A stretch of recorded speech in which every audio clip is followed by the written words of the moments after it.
నాండి నాండి నాన్నగారండికి short form నాండి. చిన్నప్పుడు మాటలు రానప్పుడు, మాటలు సరిగ్గా రానప్పుడు అమ్మ నాన్నగారండి అని పూర్తిగా పిలవమని చెప్తున్నప్పుడు ఆ పిలవలేక పూర్తిగా పలకలేక నాండి అనేది అలవాటైంది. ఇంకా అది అలాగే అందరం అలాగే పిలవడం అనేది అలవాటైపోయింది. నాండి అని పిలిచేవాళ్ళం అందరం. ఆయన మా వేలు పెట్టుకొని నడిపించినప్పుడు నడక నేర్పుతున్నారని అనుకున్నాం, కానీ ఇప్పుడు అర్థమైంది ఆయన నేర్పించింది నడకే కాదు నడత కూడా అని. అలాగే ఆయన యొక్క ఇన్ఫ్లుయెన్స్ మా మీద చాలా ఎక్కువగా ఉంది. ఏ విషయాన్ని డైరెక్ట్గా ఇలా చెయ్యండి ఇలా చెయ్యొద్దు అని ఏం చెప్పేవారు కాదు. ఆయన చేతలు చూసే మేము మ్యాక్సిమం నేర్చుకున్నాం.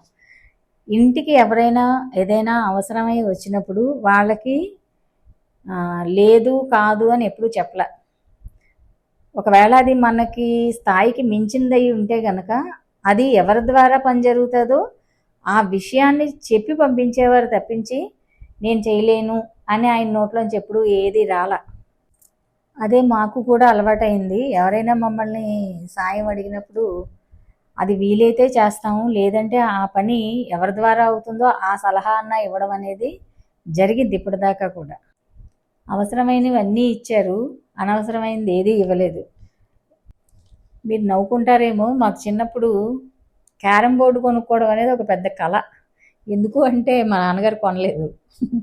ఆయన్ని ఎన్నిసార్లు అడిగినా క్యారమ్ బోర్డు ఇంట్లో ఉండకూడదు, ఉన్న దగ్గర నుంచి మీరు చదువు మానేసి ఆడుకుంటూ ఉంటారు అనేవారు.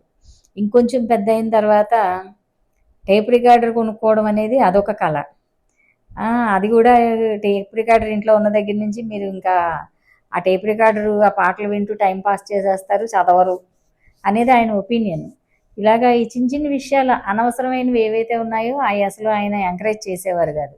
అడగకుండానే కాపీ రైటింగ్ బుక్స్ ఇచ్చేవాళ్ళు, లేదంటే ఆ రోజుల్లో ఉన్నటువంటి స్టోరీ బుక్స్ తెచ్చేవాళ్ళు. అన్నీ చందమామ, బొమ్మరిల్లు, బాలమిత్ర ఎవరింట్లో అన్నా ఉంటే ఒకటి ఉంటుంది. మా ఇంట్లో అన్నీ ఉండేవి, అన్ని రకాల పుస్తకాలు, చిల్డ్రన్ సిరీస్ ఉండేవి, అలాగే పెద్దవాళ్ళు చదువుకునేవి ఉండేవి. బుక్ రీడింగ్ అలాగే అలవాటు చేశారు ఆయన మాకు. అంతేకాకుండా మాకు కంపల్సరీ మార్నింగ్ 7కో 7:30కో రేడియో న్యూస్ ఒకటి వచ్చేది, అది ఖచ్చితంగా మేము వినాల్సిందే. అలాగే ఈవినింగ్ 6:30కి ఏదో ఒక న్యూస్ బులెటిన్ ఒకటి వచ్చేది, అది ఖచ్చితంగా వినాల్సిందే. న్యూస్ కంపల్సరీ వినడం అనేది ఆ రోజుల్లోనే ఆయన అలవాటు చేశారు మాకు. ఒక విధంగా చెప్పాలంటే మమ్మల్ని అంటే చాలా గొప్పగా పెంచారని నేను చెప్పను, కానీ చాలా గొప్పవాళ్ళుగా మాత్రం చేశారని మాత్రం నేను ఖచ్చితంగా చెప్పగలను. ఎందుకంటే ఏది అవసరమో పిల్లలకి అది ఇచ్చారు, ఏది అనవసరమో పిల్లలకి అది ఇవ్వలేదు ఆయన ఎప్పుడు కూడా. ఈరోజు మేము సొంతంగా మాకంటూ మేము మా పేరు చెప్పి మా డిగ్రీలు పెట్టుకొని మమ్మల్ని మేము పరిచయం చేసుకోవడానికి నిజంగా హ్యాపీ ఫీల్ అవునా, నిజంగా ఆనందపడేటటువంటిది లేదంటే గర్వంగా చెప్పుకునేటటువంటి విషయం ఏంటంటే సూర్యనారాయణ గారి పిల్లలు అని చెప్పుకోవడమే నిజంగా చాలా ఆనందంగా ఉంటుంది.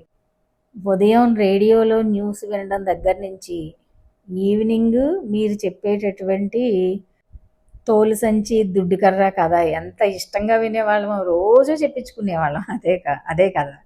అలాగే రాత్రులు పడుకునేటప్పుడు పడుకునే ముందు మీరు చదివేటటువంటి ఆ రామరక్షా స్తోత్రం, ఇవన్నీ కూడా ఎలా అంటే ఒక స్కల్ప్చరు ఎలా అయితే చెక్తారో అలాగా మమ్మల్ని తీర్చిదిద్దారు నిజంగా.